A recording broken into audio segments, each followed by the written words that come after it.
Okay, example on the investment portfolio selection. This is if you have, in this case, 100,000 that you're going to split up between these 5 investment groups: Atlantic Oil, Pacific Oil, Midwest Steel, Huber Steel, and government bonds. You have this pot of money that you're going to divvy up and invest in the various different corporations with the estimated rate of return. Now, to do this, we're going to, the way I'm going to set it up, I'm going to just run it through the way I would work through this problem is, we're trying to figure out how much we're going to put into Atlantic, how much we're putting into Pacific, and how much we're putting into Midwest, and how much we're putting into Huber.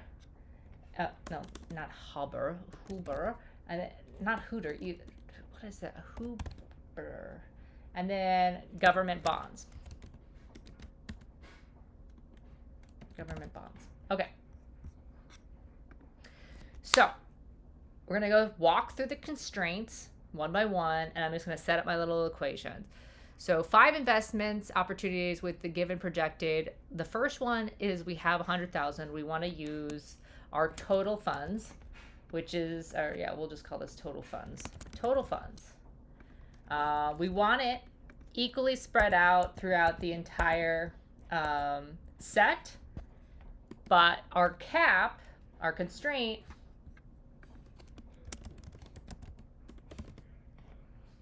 is this 100,000. Yeah, 1, 2, 3. Okay, that's our total funds. That's our first one. Our second constraint looks like neither oil nor steel should receive more than 500,000. So that's 2 constraints there. One of them is that oil. So this is an oil one. This is an oil one. Receives no more than half of the funds, right? You don't want to put too much into oil or too much into just these industries, because what if they fail, right? Steel. Oh, sorry. This is going to go over here. Steel. You want no more than half of it in the steel industry as well. So you're going to go put this as equal or less than 50,000. Okay. And then finally, the next one says the amount of investment in government bonds should be at least 25% of the steel industry. So to do this, this is for the government bond. This is a government restriction. So we're going to be just dealing with this government issue here. And our constraint is going to be the sum of, well, it's going to be 25% of whatever we get for the sum of the steel, or not, sum of a number that we haven't put in yet. Okay. Oh, let's go over. Come on.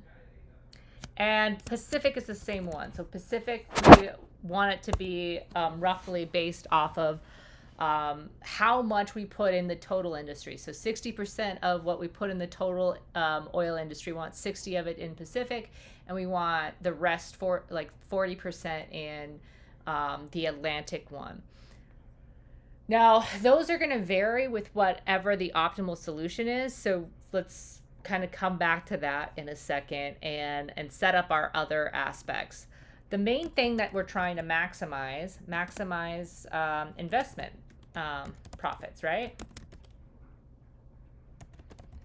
And for each one of these, we are given their rate of return. So 0.073, converting each one of these into decimals from the 64, 0.05 for Huber, and then government bonds are consistent 0.45. Okay, that's our maximization equation, where we are going to want to maximize the amount of what we put in these stocks based on these projected rate of returns. But given the fact that any type of investment into like the stock market or into corporations, the the actual projected rate of return that you get is going to be based on the market conditions of when you pull it out. And there are safety kind of concerns. Oil can be volatile, steel can be volatile if we're in a moment like, let's say, COVID. And government bonds tend to be very, very, very stable. So that's where I was saying in class, typically if you go to like any type of financial advisor, especially when you're young, the split of what they'll say for you to put into an investment portfolio is about 80% in stocks and 20% in bonds. Because bonds are very stable. You want to, maximize the amount of growth through the stock market with like most of your investments. And then the remaining part of it would be, want to be in a clear investment portfolio that's better than, let's say, if you went to a bank and you had it in a bank. I think banks are barely 1% that you would get on a return for what you would put in a savings account. Okay, so with that, we are trying to maximize. Let's copy this again. This is going to be our portfolio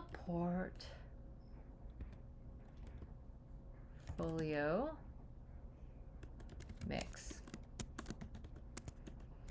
All of these right here, 0, 0, 0, 0. We're going to start at 0. We haven't invested in anything yet. All of those are our portfolio mixes. And then our max profit is going to be the sum product of this. Come on. Shoot. Our sum product that times this row, right? So this of course, like I've said before, right? The sum product, what it's going to do is going to time this guy by that, this one by here, that by the Midwest, this guy by that, and that by that. It's just taking and turning it into this like linear matrix where they're just timesing each cell by the one that's corresponding within the sum product equation. Okay, so we have used and available our constraints, right? Available. For our first one, for our first constraint was just, let's say, total funds. We'll just grab all of this guy. I think just grab all those. Okay. Oh, come on. Okay.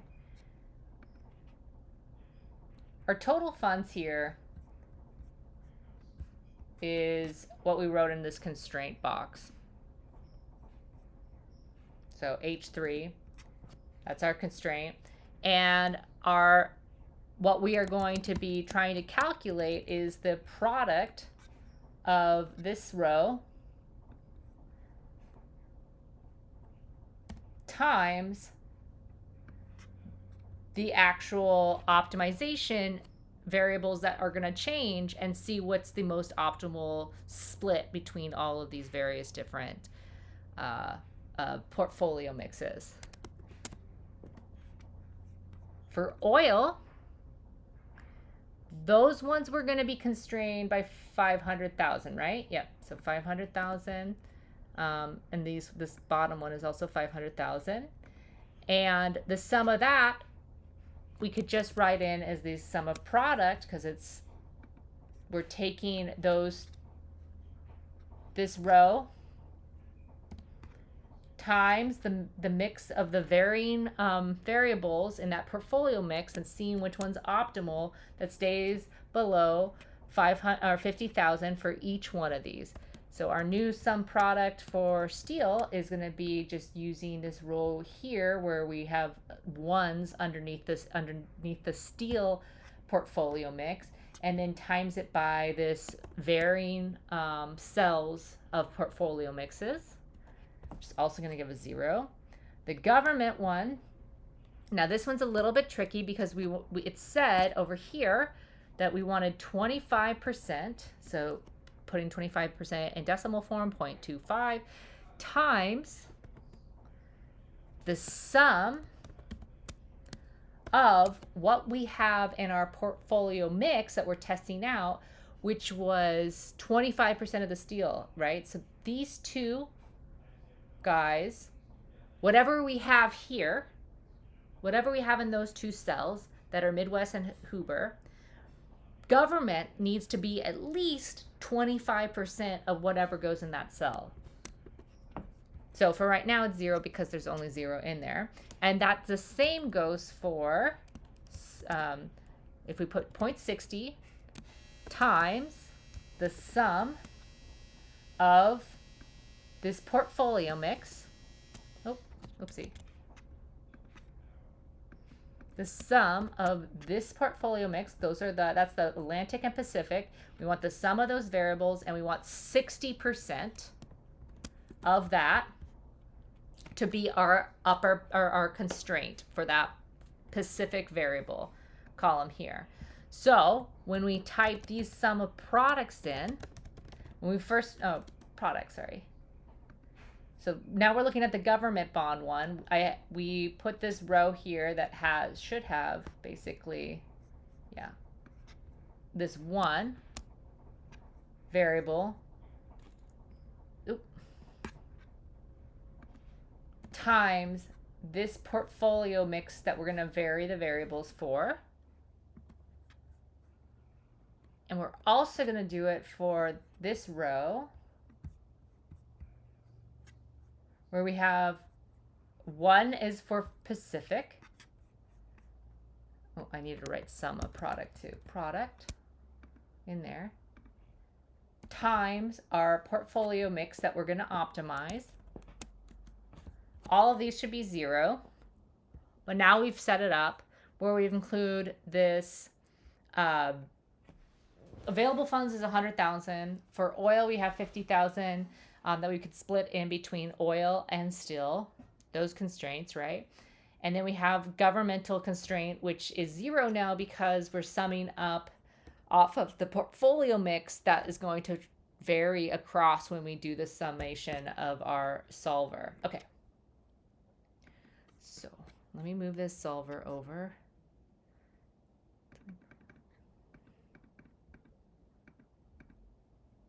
Okay. Here's our solver parameters. Our first one is we want to maximize our investment profit. Our changing cells, which I've kind of talked about quite a bit, are these guys, that portfolio mix one, right? So we have this portfolio mix. They're all zeros now, but those are the cells that this optimizer is going to vary across to find the optimal level of each one of these particular investment strategies. And then for our we're going to, let me move this over. Okay.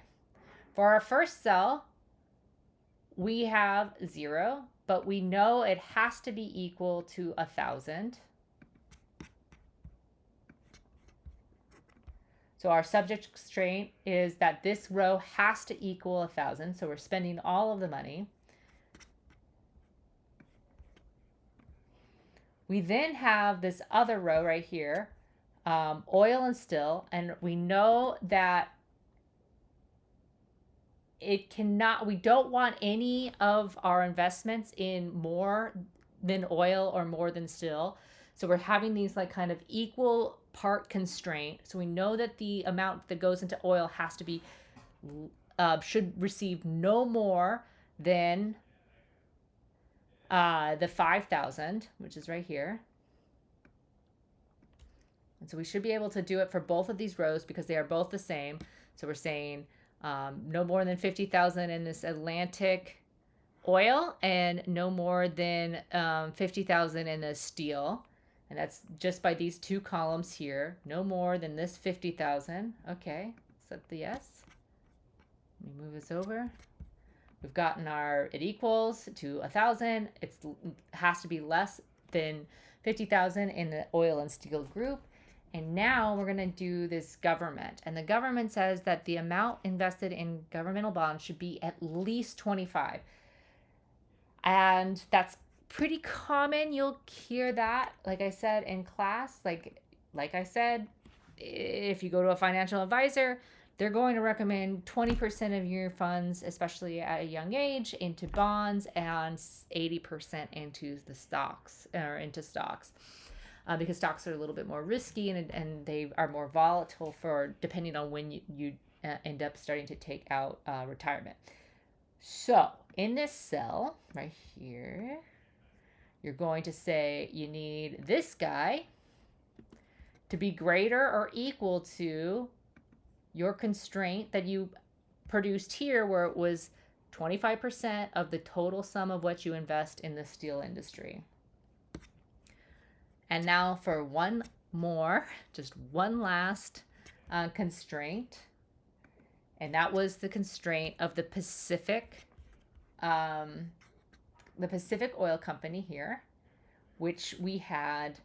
It says Pacific Oil cannot be more than 60%. So we need it to be less than or equal to the product that you put in, or the sum available that you put into the available cell here. In mine, corresponding one is C21. And that cell basically says take the total of B and C, which were the breakup of the amount that you put into oil. Take 60% of that and make sure that it's in the Pacific cell, which is this guy, Pacific. So make sure that 60 of my investment at least goes into Pacific. Okay, so hopefully this works. We want to maximize profits. We have all of our constraints in. So let's see. Perfect. Awesome. Okay, cool. So now we have 8,000 in an investment in our we're maximizing our profits based on the split here. For some reason it's reporting that here. Well, let's put these sensitive and limits up. Okay. For some reason Midwest is 0, but yeah, okay, so yeah, it is 0. So you have 2,000 or 20,000 is in Atlantic, 30,000 is in Pacific, 0 goes into Midwest, 40,000 goes into Hoover, and 10,000 goes into government bonds. And our basic summation of this is 4090. This should be. Does that not this? Hold on a second. Some of this over. No, we don't want that. Some of these guys.